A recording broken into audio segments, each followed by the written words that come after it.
राजा और व्यापारी। एक राज्य था। उस राज्य में पेड़ पौधों की कोई कमी नहीं थी। उस राज्य में बाकी राज्यों से ज्यादा बाग भी थे।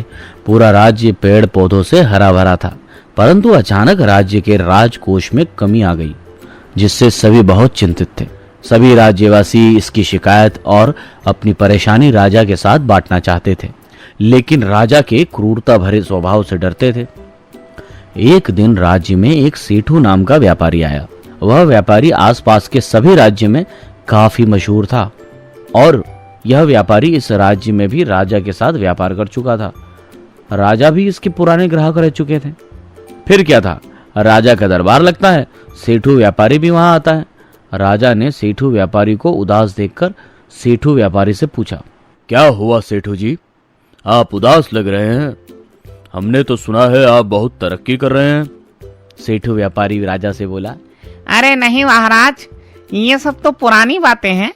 अब तो आप भी कितने समय से मुझसे नए कपड़े भी नहीं ले रहे हैं। राजा उस सेठू व्यापारी का जवाब देते हुए कहते, ओह, मैं कैसे लूं नए कपड़े?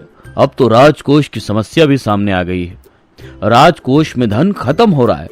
सेठू राजा की इस बात का जवाब देते हुए कहता है, आप राजकोष की चिंता भूल जाइए, आप बस मेरा व्यापार बढ़ाने में मदद करिए, बाकी राजकोष की समस्या मैं खत्म कर दूंगा।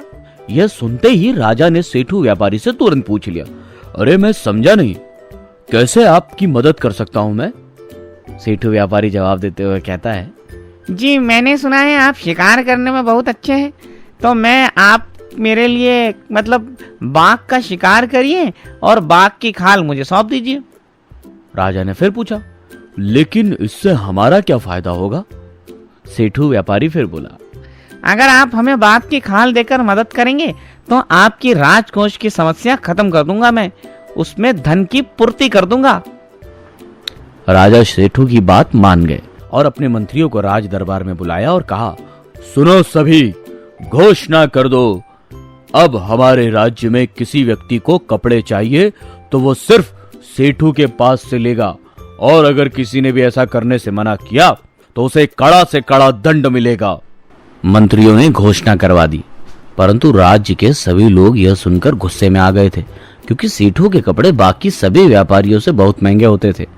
लेकिन राजा के सामने किसी ने कुछ नहीं बोला और वहां पर राजा दरबार में मौजूद अपने सलाहकारों को अपने साथ शिकार के लिए ले गए।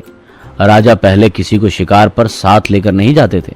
सलाहकार भी सोच में पड़ गया, परंतु फिर भी हिम्मत दिखाते हुए उसने राजा से पूछा, राजा जी बताइए क्या काम है?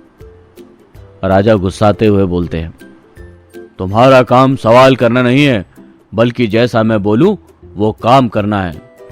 राजा वन में पहुंचते ही शिकार करना शुरू कर देते हैं और अपने सलाहकार को आदेश देते हैं, मृत बाघों के शरीर को उठवाया जाए और उसकी खाल सेठू व्यापारी को दे दी जाए। मृत बाघों की खाल से मिलने वाले रुपयों से राजा लालची हो गया। अब वो रोज दिन ब दिन बाघों को बेरहमी से मारने लगा। और एक दिन सलाहकार बीमार होने की वजह से राजा के साथ शिकार पर नहीं जा सका। उस दिन राजा को अकेले ही शिकार पर जाना पड़ा। उस दिन राजा का बाघ से आमना सामना हो गया और बाघ ने एक प्रहार में ही राजा को जान से मार दिया। फिर क्या था, बाघ ने राजा को खा लिया। भाई, बाघ की तो प्रवृत्ति ही वह थी। राजा की क्रूरता का वही अंत हो गया। अपनी क्रूरता और लालचपन की वजह से राजा को अपनी जान गंवानी पड़ी। तो दोस्तों, हमारी आज की कहानी यहीं समाप्त होती है। भाई, इस कहानी का मोरल क्या है?